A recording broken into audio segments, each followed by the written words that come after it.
99 update news కి స్వాగతం. ముందుగా హెడ్లైన్స్. ప్రధాని మోదీ వైసీపీ ప్రభుత్వంపై చేసిన విమర్శలకు సీఎం జగన్ కౌంటర్.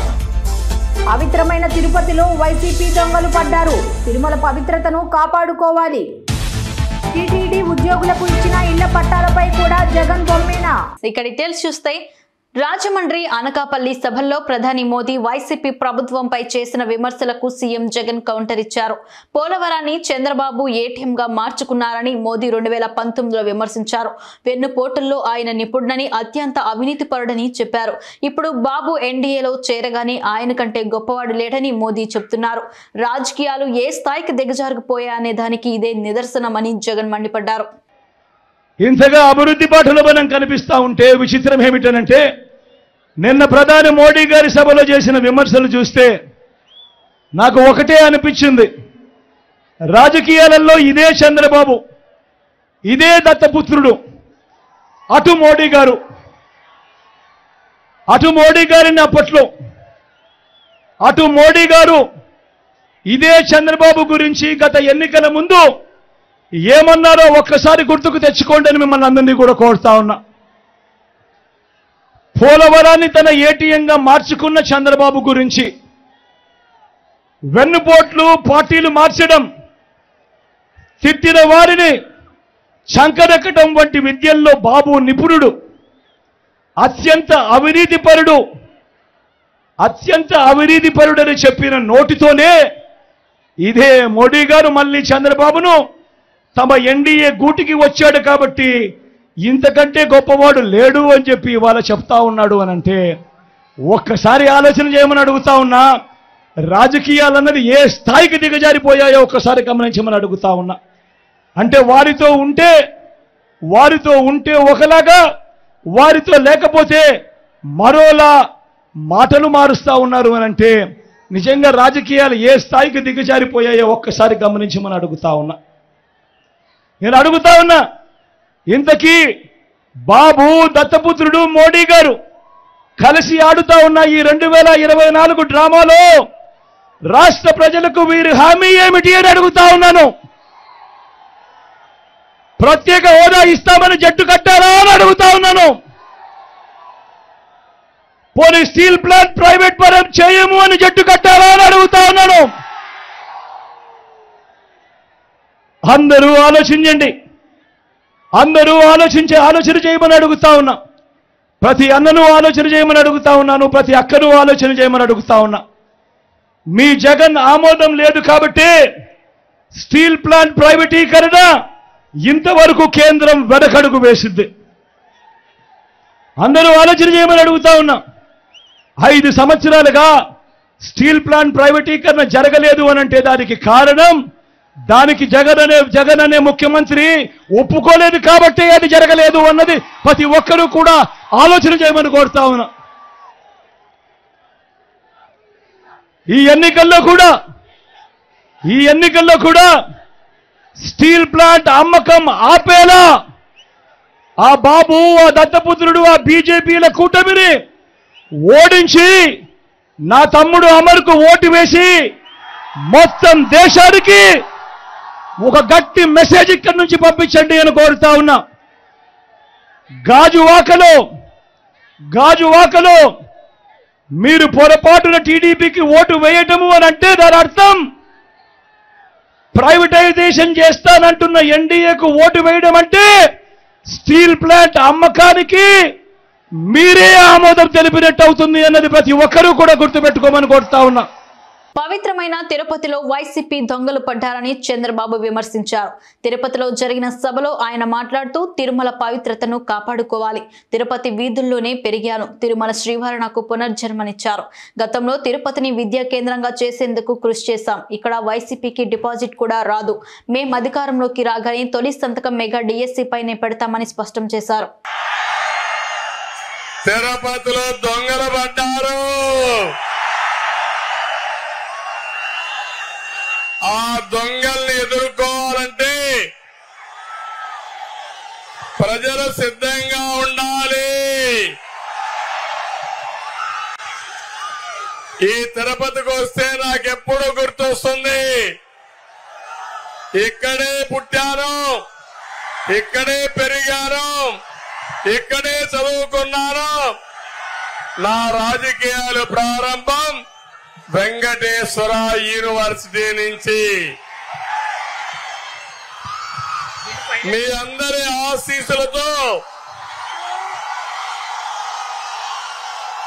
రాష్ట్రంలో దేశంలో ఒక గుర్తింపు తెచ్చుకునే నాయకుడిగా ఎదిగాను. ఇప్పుడే పవన్ కళ్యాణ్ గారు చెప్పారు. పవన్ కళ్యాణ్ గారు నెల్లూరులో ఎక్కువ రోజులు ఉన్నారు. నిన్న పోయినప్పుడు పాత రోజులు ఒకసారి గుర్తు చేసుకున్నాడు. నేను అదే వారికి చెప్పాను, మీకు నెల్లూరు ఏ విధంగా పరిచయమో తిరుపతి గల్లీ గల్లీ నాకు పరిచయం. ఈ రోడ్లన్నీ తిరిగిన రోడ్లే. తమిళలో మీరు ఒక్కసారి నాది పునర్జన్మ 23 క్లేమోర్ మైన్స్ నా మీద బ్లాస్ట్ చేస్తే సాక్షాత్తు వెంకటేశ్వర స్వామి నాకు పునర్జన్మనిచ్చాడు. అది మీ అందరి ఆశీస్సులతో సార్థకం చేసుకుంటానని మరొక్కసారి అందరికి విజ్ఞప్తి చేస్తున్నా. తిరుపతికి ఒక ప్రత్యేకత ఉంది.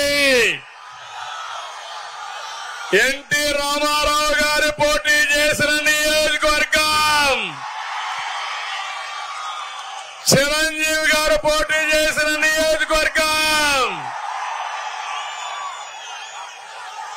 నా సొంత నియోజకవర్గం. అంటే ఇక్కడే పెరిగాను. పవన్ కళ్యాణ్ గారు ఒక మాట అడిగారు, ఎట్టి పరిస్థితిలో తిరుపతి కావాలి అంటే నేను కాదనలేకపోయానని మీ అందరికీ విజ్ఞప్తి చేస్తున్నా. ఈరోజు పొత్తులో ధర్మంగా జనసేన అభ్యర్థి శ్రీనివాసులు గారు గుర్తు ఏంటి? గాజు గ్లాసు. సిద్ధమా తమ్ముళ్ళు? సిద్ధమా తమ్ముళ్ళు? సిద్ధమా తమ్ముళ్ళు? సిద్ధమా ఆడబిడ్డలు? గట్టిగా చెప్పండి. ఒకే విషయం చెప్తున్నాను మీకు. ఒక సామాజిక న్యాయానికి కట్టుబడినటువంటి ఈ కూటమి ఇక్కడ చూస్తే శ్రీనివాసులు గారిని పెట్టాం.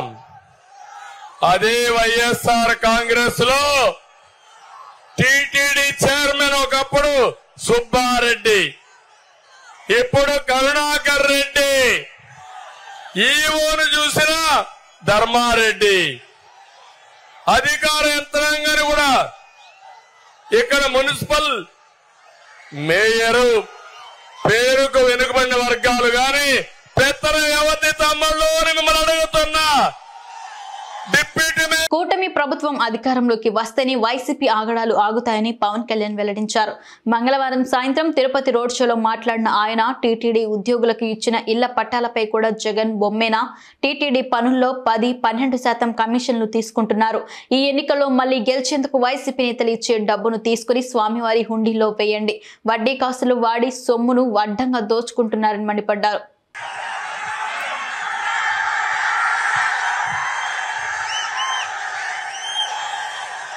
మనకెంత దారుణం అయిపోయి చెప్పా మీకు. ల్యాండ్ గ్రాబింగ్ యాక్ట్ లో మన పట్టా పుస్తకాల మీద జగన్ ఫోటో, మన పిత్రార్జితం, మన స్వార్జితం మీద. కానీ చివరికి ఏ స్థాయికి వెళ్ళిపోయారు? టీటీడీ ఉద్యోగులకి స్వామివారు ఇళ్ల పట్టాలిస్తే దాని మీద కూడా నవ్వుతా ఉండే వైఎస్ జగన్ ఫోటో వేస్తా ఉన్నారు. స్వామివారు అంబేద్కర్ గారి గౌరవం లేదు, పెద్దల గౌరవం లేదు. జగన్ కి మీరు చెప్పండి, 7 కొండల వాడి ఫోటో వేస్తావా? టీటీడీ ఉద్యోగులకి వైఎస్ జగన్ ఫోటో వేస్తావా? 7 కొండల వాడిని అవమానం చేసినట్టే కదా ఇది. 7 కొండల వాడిని అవమానం చేసిన వ్యక్తికి, వారి పార్టీకి, వారి అభ్యర్థులకి ఎలా ఓటేస్తాం? కోడి పచ్చు అమ్ముకునే వాళ్ళు వాళ్ళకి ఎందుకు మళ్ళీ ఓటేయాలి?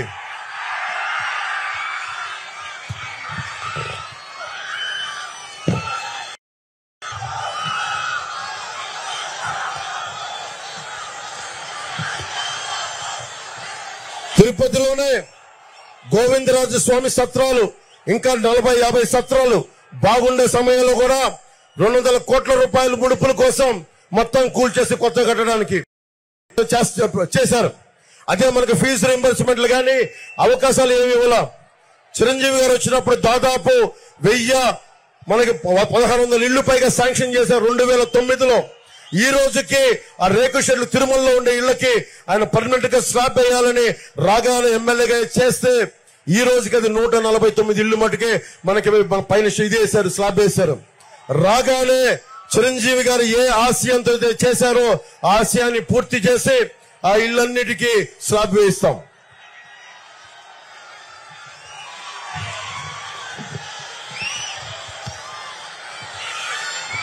నేను ఒక్కటే చెప్పి మనకి చంద్రబాబు గారికి ఇస్తున్నాను. మీ డబ్బులు ముఖ్యంగా తిరుమల హుండీలో అడ్డగోలుగా దోపిడీలు జరిగినాయి. అడ్డగోలుగా స్వామివారు తిరుమల పవిత్రతని మన గతంలో వీళ్ళ నాయకులు కూడా చెప్పారు. 7 కొండల వాడికి 7 కొండలు దేనికి, 2 కొండలు చాలంటే మొత్తం ఏమైందో తెలుసు మీకు. ఎప్పుడు కూడా తిరుమల పవిత్రతని ఎవ్వరు అపవిత్రం చేద్దామనుకున్నా ఆయన నిజరూప దర్శనం గురువారం ఉంటుంది. కానీ ఇలాంటి పిచ్చి వేషాలు వేస్తే కలియుగ వెంకటేశ్వరుడు మట్టిలో కలిపేస్తారు. అందరినీ గుర్తుపెట్టుకోండి. తిరుపతి వాసులందరికీ చెప్తున్నాను, ప్రతి ఇంజనీరింగ్ పనుల నుంచి 10 నుంచి 15% కమిషన్లు తీసుకుంటా ఉన్నారు. బెదిరించి మళ్ళీ వాళ్ళే మన దగ్గర వసూలు చేసి తిరుమలలో కానీ అన్ని వసూలు చేసి మళ్ళీ మన డబ్బులే మీ డబ్బులే మళ్ళీ మీకు ఓట్ల రూపంలో ఇస్తా ఉన్నారు. అలాగే తిరుమల దేశం మొత్తం వైసీపీని రాష్ట్రం నుంచి శాశ్వతంగా తరిమి కొట్టేందుకు ప్రజలు సిద్ధమయ్యారని జనసేన ప్రధాన కార్యదర్శి కె నాగబాబు తెలిపారు. పవన్ గెలుపు ఖరారైందని, పోలింగ్ తేదీ కోసం ప్రజలు ఎదురు చూస్తున్నారని తెలిపారు. రామవరపాడు గ్రామం మహాలక్ష్మమ్మ జాతరలో పాల్గొని ప్రసంగించారు. జై మహాలక్ష్మమ్మ తల్లికి, జై మహాలక్ష్మమ్మ తల్లికి, జై మహాలక్ష్మమ్మ తల్లికి. నా స్నేహితులు అజయ్ కుమార్ గారు, ఆయన డిసిప్లినరీ కమిటీ హెడ్, అలాగే ఈ గ్రామం నుంచి ఉన్నటువంటి మంచి యంగ్ జన సైనిక్ సూర్య, ఈ కొద్ది రోజుల్లోనే 4 రోజుల్లోనే మాకు అత్యంత ఆత్మీయుడయ్యారు. సూర్య కోసమే ఈయన యాక్చువల్గా వాళ్ళకి వచ్చారు. ఆయనకి వచ్చిన దానికి కూడా ప్లేస్ వచ్చిన తర్వాత తెలిసింది నాకు రాజుగారు కూడా వచ్చారని. అలాగే పరమశివం గారు ఎక్కడ, ఇదిగో ఈయన పరమశివం గారు, ఈయన కోసం రావాల్సి అనుకున్నారు. ఇది ఒక ఎగ్జాంపుల్ ఏంటంటే, మేము యాక్చువల్గా రాయవరపాడు రావడానికి షెడ్యూల్ ఉంది. అయితే ఎందుకో అది ఎలా కుదరలా, పోస్ట్పోన్ అవుతూ వచ్చింది. పాపం పరమశివం గారు ఎట్టి పరిస్థితుల్లో ఒకసారి రండి అని అడిగితే వస్తామనుకున్నాను, కుదరలా. లక్కీగా ఇవాళ కుదిరింది. దానికి ఒక డివైన్ రీజన్ అన్నమాట. మహాలక్ష్మమ్మ తల్లి టెంపుల్లో అసలు నేను రాయవరపాడు వచ్చేదాకా నాకు ఏంటంటే చాలా షెడ్యూల్ చాలా బిజీగా ఉండటం వల్ల ఎక్కడికి వెళ్తున్నా కూడా తెలియదు. సగంలో తెలిసింది రాయవరపాడు వస్తున్నామని. సో చాలా చాలా సంతోషం. థ్యాంక్ యూ సూర్య, రాయవరపాడు రప్పించారు. నేను వద్దాం అనుకున్నాను ఏరియకి. మన పరమశివం వాళ్ళందరూ రమ్మంటే వద్దాం అనుకున్నా కానీ నాకు ఎందుకో కుదరలో కరెక్ట్గా ఇవ్వాలి కుదిరింది. థ్యాంక్ యూ అండి, థ్యాంక్ యూ తల్లి. మహిళలకి, రాయవరపాడు గ్రామ ప్రజలకి, అక్క చెల్లెలకి, అన్నదమ్ములకి, అందరికీ, పెద్దలకి అందరికీ కూడా హృదయపూర్వక నమస్కారాలు. ఇంత పవిత్రమైనటువంటి పండుగ రోజున మహాలక్ష్మమ్మ తల్లి సన్నిధిలో తిట్టడం కరెక్ట్ కాదు కాబట్టి తిట్టుకో, వైసీపీ వారిని తిట్టకూడదు. ఎందుకంటే ఇక్కడ అలాంటి నీచుల్ని మనం ఏం చేయక్కర్లేదు. మహాలక్ష్మమ్మ తల్లి మహిషాసుర మర్దనిలాగా మారి ఒక్కొక్క తాట తీస్తుంది. మీరు చేయాల్సిందల్లా ఏంటంటే, పిఠాపురం, ఇంత పవిత్రమైనటువంటి పిఠాపురం గ్రామంలో నిలబడుతున్నటువంటి పవన్ కళ్యాణ్ గారిని మీ యొక్క సంపూర్ణమైన సహకారం, మద్దతు ఆయనకి ఇవ్వండి. పిఠాపురం గ్రామాన్ని, నియోజకవర్గాన్ని అత్యంత ఆదర్శవంత నియోజకవర్గంగా తీర్చిదిద్దాలని ఆయన కోరిక. ముఖ్యంగా ఇక్కడ పిఠాపురంలో మంచి డివైన్ ప్లేస్, ఇక్కడ ఆధ్యాత్మికత ఎక్కువ ఉంటుంది. దక్షిణ కాశీ అనే పేరుంది, కానీ ఆ పేరుకున్నంత రద్దీ కానీ లేకపోతే ఆ పేరుకున్నంత యాత్రికుల యొక్క ఇది కానీ లేదు. మొత్తం మన కాశీ, తిరుపతి, ద్వారకామ్మ ఎలాగో అలాగా మన పిఠాపురాన్ని డెవలప్ చేయడానికి పవన్ కళ్యాణ్ గారు కూడుకున్నారు. టెంపుల్ సర్క్యూట్ సిటీలా తయారు చేసి ఎక్కువ టెంపుల్స్, ఎక్కువ మంది భక్తులు దేశ విదేశాల నుంచి వచ్చేలా చేస్తున్నారు. దానికి ప్లాన్స్ ఉన్నాయి. మీరందరూ కూడా ఆయన గెలిపించండి. అంతేకాకుండా పిఠాపురాన్ని అద్భుతమైనటువంటి ప్లేస్ లాగా, అద్భుతమైనటువంటి కాన్స్టిట్యూన్సీ నియోజకవర్గంలాగా తీర్చిదిద్దాలని ఆయన కోరుకుంటున్నారు. సో పిఠాపురానికి రావాల్సినటువంటి అన్ని రకాల రాష్ట్ర మరియు కేంద్ర ప్రభుత్వం తాలూకు అన్ని పథకాలు, అన్ని అడ్వాంటేజెస్, అన్ని రకాల డెవలప్మెంట్స్ మీకు ఇక్కడ పిఠాపురంలో జరుగుతాయి. కేవలం అది సాధ్యపడేది పవన్ కళ్యాణ్ గారికే. ఎందుకంటే పవన్ కళ్యాణ్ గారికి బీజేపీతో సన్నిహిత సంబంధాలు ఉన్నాయి. బీజేపీ రేపు కేంద్రంలో బీజేపీ ప్రభుత్వం ఏర్పడబోతుంది. అలాగే రాష్ట్రంలో కూటమి ప్రభుత్వం ఏర్పడబోతుంది. జనసేన, బీజేపీ, టీడీపీతో కలిసినటువంటి కూటమి ప్రభుత్వం ఏర్పడబోతుంది. కాంగ్రెస్ ప్రభుత్వం ప్రజల్లోకి వచ్చిన హామీలను అమలు చేయలేక అసమర్థతను నిరూపించుకుందని మాజీ సీఎం అన్నారు. 4,000 రూపాయలు పెన్షన్, 15,000 రూపాయలు రైతు బంధు వస్తోందా అని ప్రజలను ప్రశ్నించారు. 6 గ్యారంటీలతో అరచేతిలో వైకుంఠం చూపించిందని మండిపడ్డారు. ఇష్టం వచ్చిన వాగ్దానాలిచ్చి రేవంత్ సర్కార్ ఏది నెరవేర్చలేదన్నారు. కాంగ్రెస్ పార్టీ 6 గ్యారంటీలని అరచేతిలో వైకుంఠం చూపించి యావత్తు తెలంగాణ ప్రజానీకాన్ని దగా చేసింది, మోసం చేసింది. మీ అందరికీ కూడా తెలుసా విషయం. అనేక మాటలు చెప్పినారు. వాళ్ళ నోటికి మొక్కాలే, ఇష్టం వచ్చిన వాగ్దానాలు చేసినారు. వాళ్ళు ఇచ్చిన వాగ్దానం ఏది నెరవేరలే, ఒకటి కూడా సరిగ్గా అమలు కాలే. ఒకటే ఒక ఉచిత బస్సు అనేది పెట్టినారు. దాంతో మహిళలు కొట్టుకొని చేస్తూ ఉన్నారు. ఆటో రిక్షా కార్మికులేమో రోడ్డున పడి ఆత్మహత్యలు చేసుకుంటా ఉన్నారు. వాళ్ళు చెయ్యలే. నేను ఒక మాట మీ అందరిని అడుగుతాను, రైతు బంధు అందరికీ వచ్చిందా? వినబడతలేదు, రాలేదా? నిన్న మొన్న వేస్తామని మాట్లాడిండు, 9 తారీఖు అన్నారు. మళ్ళా ఎలక్షన్ నిబంధనలు పెట్టి మళ్ళా దాన్ని కూడా ముంచే ప్రయత్నం చేస్తూ ఉన్నారు. మహిళలకు 2,500 రూపాయలు వచ్చినాయా? రాలేదులే. మెదకోళ్ళకు వచ్చినాయట కదా. ఇక్కడ కాంగ్రెస్ ఎమ్మెల్యేనే కదా మొన్న గెలిచిండు, రాలేదా? మీకు 15,000 కాడికి వచ్చినాయట కదా. అంటే మోసం అయిందా? దగా అయిందా? పాతవి కూడా కనీసం వాళ్ళు అమలు చేసే పరిస్థితులలో లేరు. రైతు బంధు కూడా ఇయ్యలే. నేనన్నాడు 1 లక్ష రూపాయల వరకు రుణమాఫీ చేస్తా అని 30,000 కోట్ల రూపాయలు మీకు రుణమాఫీ చేసినాం.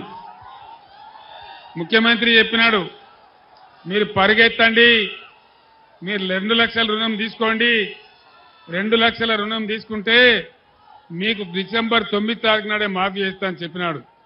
2 లక్షల రుణమాఫీ జరిగిందా? రుణమాఫీ జరిగిందా? జరగలే. మహిళలకు డబ్బులు రాలే, రైతు బంధు రాలే, ఏది కూడా రాలే. ఇట్లా అనేక హామీలు, 420 హామీలు, 6 గ్యారంటీలు, ఎలక్షన్ గెలవంగానే దానికి చట్టబద్ధం చేస్తాం, మీ అందరికి ఇస్తామని చెప్పినారు. అవి చేయలేదు. అవి చేయకపోగా బీఆర్ఎస్ గవర్నమెంట్ ఉన్నప్పుడు ఉన్న స్కీములు కూడా సరి అయిన పద్ధతిలో కనీసం వాటిని కూడా చేయడం లేదు. అన్నిటికంటే ముఖ్యమైన విషయం, మెదక్లో నేను మీ అందరికి మనవి చేసేది, ముఖ్యమంత్రి జిల్లాలు తీసేస్తా అని చెప్తా ఉన్నాడు. దానిలో మెదక్ జిల్లా కూడా తీసేస్తా అంటున్నాడు. మెదక్ జిల్లా ఉండన్నా పోవన్నా? ఉండన్నా? మెదక్ జిల్లా ఉండన్నంటే మెదక్ పార్లమెంట్ అభ్యర్థిగా మన వెంకట్రామరెడ్డి గారు గెలవాలి. కాంగ్రెస్ ప్రకటించిన 9 గ్యారంటీలు రాష్ట్ర ప్రగతికి సోపానమని Congress party AP media chairman Tulasi Reddy అన్నారు. వేంపల్లిలో ఆయన మాట్లాడుతూ 5 గ్యారంటీలతో కర్ణాటకలో, 6 గ్యారంటీలతో తెలంగాణలో కాంగ్రెస్ అధికారంలోకి వచ్చిందన్నారు. అదేవిధంగా 9 గ్యారంటీలతో ఆంధ్రప్రదేశ్లో కాంగ్రెస్ అధికారంలోకి వస్తుందని ఆయన ధీమా వ్యక్తం చేశారు. కాంగ్రెస్ పార్టీ ప్రకటించిన 9 గ్యారంటీ పథకాలు ఇవి రాష్ట్ర ప్రగతికి సోపానాలు, కాంగ్రెస్ విజయ సంకేతాలు. 5 గ్యారంటీ పథకాలతో కర్ణాటకలో కాంగ్రెస్ పార్టీ అధికారంలోకి వచ్చింది. 6 గ్యారంటీ పథకాలతో తెలంగాణలో కాంగ్రెస్ పార్టీ అధికారంలోకి వచ్చింది. అదేవిధంగా 9 గ్యారంటీ పథకాలతో ఆంధ్రప్రదేశ్లో కాంగ్రెస్ అధికారంలోకి రాబోతుంది. ఈ 9 గ్యారంటీలలో 2 లక్షల రూపాయల వరకు వ్యవసాయ రుణాల మాఫీ అనేది ఇది ఆంధ్రప్రదేశ్ రైతుల పాలిట ఒక వరం. రెండవది, ప్రతి పేద కుటుంబంలో ఒక మహిళ పేరు మీద బ్యాంక్ అకౌంట్లో ఏడాదికి 1 లక్ష రూపాయలు వేసే మహాలక్ష్మి పథకం ఇది మహిళల పాలిట వరం. 5 లక్షల రూపాయలతో ఇల్లు నిర్మించివ్వడం ఇది పేదల పాలిట వరం. వృద్ధులకు వితంతువులకు నెలకు 4,000 రూపాయలు, వికలాంగులకు నెలకు 6,000 రూపాయలు పెన్షన్ అనేది ఇది వృద్ధులకు వితంతువులకు వికలాంగులకు ఒక వరం. ఖాళీగా ఉన్న 2,25,000 రాష్ట్ర ప్రభుత్వ ఉద్యోగాలను భర్తీ చేస్తామని గ్యారంటీ ఇవ్వడం ఇది నిరుద్యోగ యువతకు ఒక వరం. రాష్ట్రానికి సంజీవని లాంటి ప్రత్యేక హోదాను 10 సంవత్సరాలు ఇస్తామని చెప్పడం ఇది ఒక మరొక వరం. కేజీ నుండి పీజీ వరకు విద్యార్థులకు ఉచితంగా విద్యను అందిస్తామని చెప్పడము ఇది విద్యార్థుల పాలిట వరం. ఈ కాంగ్రెస్ మేనిఫెస్టోతో పోలిస్తే, ఈ గ్యారంటీలతో పోలిస్తే వైకాపా నవరత్నాలు కానీ టీడీపీ సూపర్ 6 కానీ ఎందుకు పనికిరావు. ఆంజనేయుని ముందర పిల్ల కోతి కుప్పిగంతులు వేసినట్లే కాంగ్రెస్ గ్యారంటీలతో పోలిస్తే ఈ పథకాలు. కాబట్టి ఒక్కసారి రాష్ట్ర ప్రజానికం ఆలోచించవలసిందిగా కోరుతున్నాను. దానికి తోడు ఈ రాష్ట్రానికి బీజేపీ ఒక శనిగ్రహం, బీజేపీ నంబర్ 1 ద్రోహి. అటువంటి బీజేపీ చేతిలో కట్టు బానిసలు తెలుగుదేశం కానీ జగన్ పార్టీ కానీ. కాబట్టి బీజేపీ ద్రోహినప్పుడు ఇవి కూడా ఈ రాష్ట్రానికి ద్రోహ పార్టీలు. కాబట్టి రాబో ఎన్నికల్లో దుష్ట చతుష్టయ పార్టీలైన బీజేపీ, దానితో తొత్తులుగా ఉన్న టీడీపీ, వైకాపా, జనసేనను చిత్తుగా ఓడించి కాంగ్రెస్ పార్టీని గెలిపించాలని రాష్ట్ర ప్రజానికానికి కాంగ్రెస్ పార్టీ విజ్ఞప్తి చేస్తా ఉంది. కమలాపురం ఎమ్మెల్యే రవీంద్రనాథ్ రెడ్డి నా మేనమామ, ఆయన ఎన్ని డబ్బులు ఇచ్చినా నా కోసం తీసుకోండి, నా మేనమామ కదా, నా కోసం ఆ మాత్రం చేయడా అని వైఎస్ షర్మిలారెడ్డి అన్నారు. ఎన్నికల ప్రచారంలో భాగంగా ఆమె కమలాపురం నియోజకవర్గంలో ప్రచారం నిర్వహించారు. ఆమె మాట్లాడుతూ నా దగ్గర డబ్బులు లేవని, పంచడానికి లేవని ఎమ్మెల్యే రవీంద్రనాథ్ రెడ్డి నా మేనమామ కదా, ఆయన డబ్బులు పంచితే డబ్బులు తీసుకొని నాకు ఓటు వేయాలని కోరారు. అన్న, డబ్బులు పంచడానికి నా దగ్గర అవినీతి డబ్బు లేదు, కానీ రాజశేఖర రెడ్డి బిడ్డగా మీ ప్రేమ, మీ అభిమానం నా సొంతమని సంపూర్ణంగా విశ్వసిస్తుంది రాజశేఖర రెడ్డి బిడ్డ. కాబట్టి ఎవరు డబ్బులు ఇచ్చినా తీసుకోండి. కమలాపురం ఎమ్మెల్యే ఎవరు? మా మేనమామ రవీంద్రనాథ్ రెడ్డి గారు. అవునా?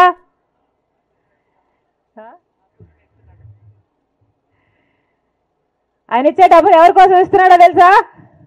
మేనకోడల కోసమే.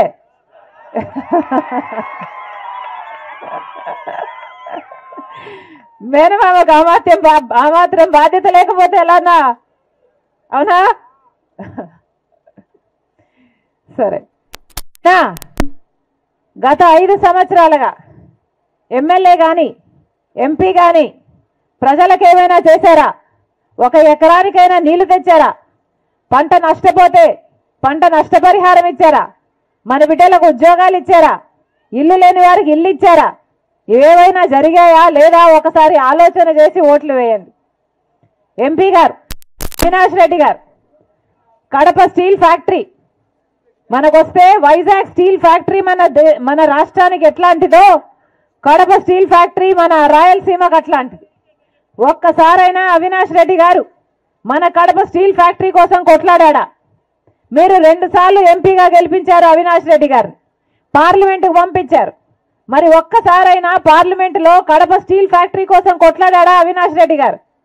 ఒక్కసారైనా గొంతెట్టాడా? మరి ఇలాంటి వాళ్లకు ఎందుకు ఓట్లేయాలి? ఢిల్లీ వరకు వెళ్తున్నాడు, వస్తున్నాడు. ఎందుకు వెళ్తున్నాడు? సిబిఐ నుంచి ఆయనను కాపాడుకోవడం కోసం వెళ్తున్నాడు తప్పితే ప్రజల కోసం వెళ్తున్నారా? BRS social media convener Krishank పై ఒక పనికిమాలిన కేసు పెట్టి కాంగ్రెస్ ప్రభుత్వం వేధిస్తుంది. అసలు తప్పు చేసిన రేవంత్ రెడ్డి జైల్లో ఉండాల్సింది బయట తిరుగుతున్నాడు. రేవంత్ రెడ్డి నీకు దమ్ముంటే నువ్వు పెట్టిన సర్కులర్, క్రిషాంక్ పెట్టిన సర్కులర్ ను నిపుణుల ముందు పెడతాం. ఏది వర్ణంలో ఏది డూప్లికేటో తేలుద్దాం. ఆ తర్వాత ఎవరు చెంచల్గూడలో ఉండాలో తేలిపోతుంది. మా సోదరుడు BRS party social media convener, అదే విధంగా తెలంగాణ ఉద్యమంలో క్రియాశీలంగా పనిచేసిన విద్యార్థి నాయకుడు, Telangana state mineral development corporation మాజీ అధ్యక్షుడు సోదరుడు మన్నె క్రిషాంక్ గారిని ఒక ఫ్రివలస్ కేసులో, అంటే ఒక పనికిమాలిన కేసులో చేయని తప్పుకు ఇవాళ అరెస్టు చేసి ఈ రాష్ట్ర ప్రభుత్వం గత వారం రోజులుగా వేధిస్తా ఉంది. తప్పు చేసిన రేవంత్ రెడ్డి ఇవాళ బయట తిరుగుతా ఉన్నాడు. ఫోర్జరీ చేసి ఉస్మానియా చీఫ్ వార్డెన్ యొక్క లెటర్ ను ఫోర్జరీ చేసిన క్రిమినల్ ఏమో ఈ రాష్ట్రానికి ముఖ్యమంత్రి, కానీ అసలు నోటీస్ ని బయట పెట్టిన క్రిషాంక్ నేమో ఈ రోజు చెంచల్గూడ జైల్లో పెట్టినారు. దీన్ని బట్టే చెప్పవచ్చు ఈ రాష్ట్రంలో వ్యవస్థ ఎట్లా పనిచేస్తా ఉంది, ఈ రాష్ట్రంలో ప్రభుత్వ పనితీరు ఎట్లా ఉందో దీన్ని బట్టే చెప్పవచ్చు. ఇవాళ ఈ రాష్ట్ర ముఖ్యమంత్రిగా ఉన్న రేవంత్ రెడ్డి గారిని నేను అడుగుతా ఉన్నా, క్రిషాంక్ కనుక పెట్టిన సర్క్యులర్ తప్పైతే నేను ఇదే చెంచల్గూడ జైల్లో నేను జైలుకి పోతాను. ఒకవేళ నువ్వు పెట్టిన సర్క్యులర్ ఫేక్ అని మేము రుజువు చేస్తే నువ్వు జైల్లో కూర్చుంటావా అని చెప్పి నేను రేవంత్ రెడ్డిని అడుగుతా ఉన్నా. సిగ్గు లేకుండా చేసింది ఒక వెధవ పని, మళ్ళా మీదిగా ఇవాళ మా సోదరుణ్ణి జైల్లో పెట్టి ఈ రకంగా ఇబ్బంది పెట్టడం, ఈ రకంగా కావాలని ప్రభుత్వంలో ఉన్నానని చెప్పి అధికార మదంతో అధికార యంత్రాంగాన్ని అడ్డం పెట్టుకునేదైతే చిల్లర రాజకీయం చేస్తున్నాడు రేవంత్ రెడ్డి. తప్పకుండా ప్రతిదానికి కూడా బదులు చెప్పే టైం వస్తుంది, ప్రతిదానికి కూడా మిత్తితో సహా చెల్లించే టైం కూడా వస్తుంది. ఒకటి మాత్రం పక్కా, ఇప్పుడే క్రిషాంక్ గారిని కలిసినాను నేను, చాలా ధైర్యంగా ఉన్నాడు, చాలా నవ్వుతూ చిరునవ్వుతో చెప్తున్నాడు, ఏం కాదన్నా, నాకేం పర్వాలేదు, నాకు ఉద్యమము కొత్త కాదు, కేసులు కొత్త కాదు, ఏం పర్వాలేదని చెప్తున్నాడు. చేయని తప్పుకు ఇవాళ వారం రోజులు జైల్లో ఉన్నా ఆయనలో ధైర్యం మాత్రం సడలేదు. ఆయన శ్రీమతి కూడా ఇక్కడే ఉన్నారు, సుహాసిని గారు, తను కూడా ధైర్యంగా ఉంది, తన కుటుంబం కూడా ధైర్యంగా ఉంది. నేను ఈ ప్రభుత్వాన్ని నేను డిమాండ్ చేస్తా ఉన్నా, చేసిన వెధవ పనికి ఇప్పటికైనా క్షమాపణ చెప్పి వెంటనే క్రిషాంక్ని విడుదల చేయండి. లేదా నిజంగానే రేవంత్ రెడ్డి నీకు దమ్ముంటే నువ్వు ముందుకు రా, ఎక్స్పర్ట్స్ ముందు పెట్టు, నువ్వు పెట్టిన సర్క్యులర్ పెట్టు, క్రిషాంక్ పెట్టిన సర్క్యులర్ పెడదాం, ఏది ఒరిజినల్ తెలుద్దాం, ఏది డూప్లికేట్, ఏది ఫోర్జరీ తెలుద్దాం. ఆ తర్వాత ఎవరు చెంచల్గూడలో కూర్చోవాలో కూడా తెలుద్దామని చెప్పి కూడా నేను రాష్ట్ర ముఖ్యమంత్రిని, ఈ రాష్ట్ర ప్రభుత్వాన్ని డిమాండ్ చేస్తా ఉన్నా. ఇకనైనా బుద్ధి తెచ్చుకొని, ఇకనైనా సిగ్గు తెచ్చుకొని, చేసిన తప్పును సరిదిద్దుకొని మరి వెంటనే క్రిషాంక్ విడుదల చేయాలని చెప్పి కూడా నేను డిమాండ్ చేస్తాను. వార్తలు ముగించే ముందు హెడ్లైన్స్ మరోసారి. ప్రధాని మోదీ వైసీపీ ప్రభుత్వంపై చేసిన విమర్శలకు సీఎం జగన్ కౌంటర్. పవిత్రమైన తిరుపతిలో వైసీపీ దొంగలు పడ్డారు. తిరుమల పవిత్రతను కాపాడుకోవాలి. టీటీడీ ఉద్యోగులకు ఇచ్చిన ఇళ్ల పట్టాలపై కూడా జగన్ బొమ్మేనా. 99 అప్డేట్ న్యూస్ ఇంతటితో సమాప్తం. తిరిగి రేపటి బులెటిన్లో మళ్ళీ కలుసుకుందాం. అంతవరకు సెలవు, నమస్కారం.